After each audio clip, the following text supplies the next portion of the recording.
Barsisa was a great abid from the time of Banu Israel. Great abid, great pious man. He was a monk. Nowadays, a sheikh. And my brothers, as I share the story of Barsisa with you, don't think of Barsisa, think about yourself.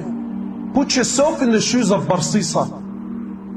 Barsisa was a great scholar, someone who worshipped Allah, very pious. The whole community knew about him. He had his own temple where he worshipped Allah day and night. And three brothers, they wanted to go in jihad, but they had a sister. And they said, if we go to jihad, who's going to look after our sister? So they said, who better than Barsisa? He's a great abid, he fears Allah, everyone, he's of high esteem. Who better than Barsisa to look after our sister? So they came to Barsisa. Now look at the trick of shaitan. Look where it starts, my brother.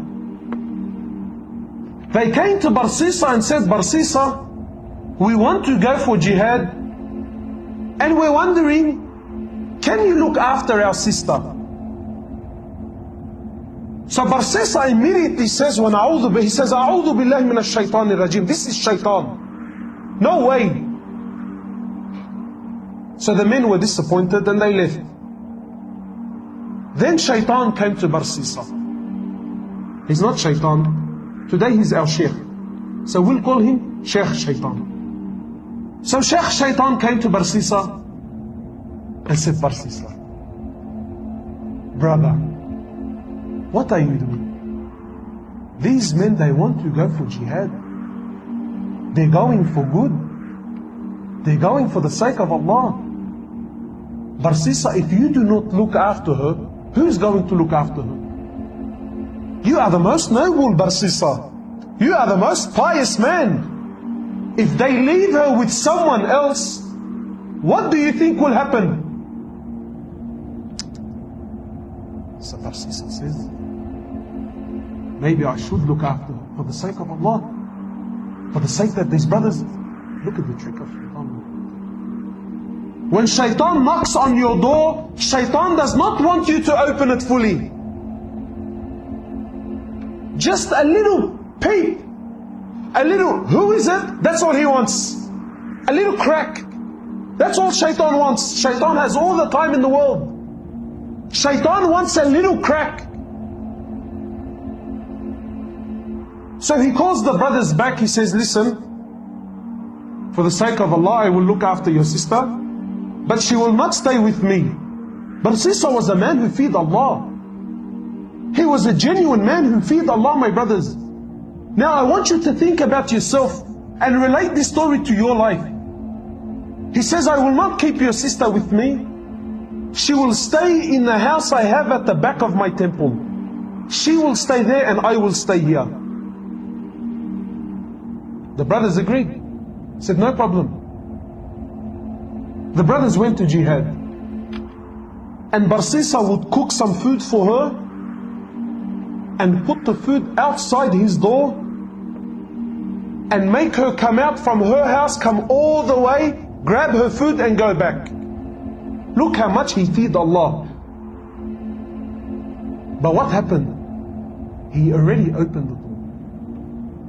So this happened for some time, and shaitan has plenty of time on his hands. No problem. Take your time, brother. Take your time. Until eventually shaitan comes to Barsisa. He says, Barsisa, don't you know that when you put the food outside, she has to come from her house, walk all the way to grab her food? And this is a fitna. People can see her. People can see her. I think you should put the food on her doorstep. Makes logic sense? So Barsisa cooks her food, goes to her door, knocks on her door and comes back. After some time, Barsisa, Sheikh Shaitan says to Barsisa, she still has to open her door. the food inside the house. So this happened for some time, and the brothers took long. Now Sheikh Shaitan says to Barsisa, he says, Barsisa, you know, it's been a long time. This woman has no one to talk to, no friend, nobody to socialize. Maybe you should talk to her. Otherwise she will go outside and, Allahu Alam, cause fitna outside. For the sake of Allah, not for, no, brother, for the sake of Allah. So Barsisa now, he goes to the house. Look, he still fears Allah. From outside the house, he's talking to her, shouting, and she can't hear him properly. And after some time, Shaitan says, Barsisa, why are you embarrassing yourself? You're screaming and shouting. Go inside the house and speak to her there. My brothers, after some time, he started speaking to her inside the house. What was a little conversation became a longer one. After talking, now he wants to see. After seeing, he now started to touch. And after touching, the great Barsisa committed zina. How many of us, maybe we have not committed zina, but we fell in the same footsteps of Barsisa. Now he's committed zina. She falls pregnant. She gives birth to a baby boy. And Shaitan now comes to Barsisa, says, Barsisa, bro, if the brothers come back and see this young boy, and you were the one who was responsible for looking after him, how will you explain the boy? Now he's worried. He says, what do I do? He says, Barsisa, you have to kill the boy. You have to get rid of the evidence. So Barsisa kills the boy. What do we have now? Zina and murder.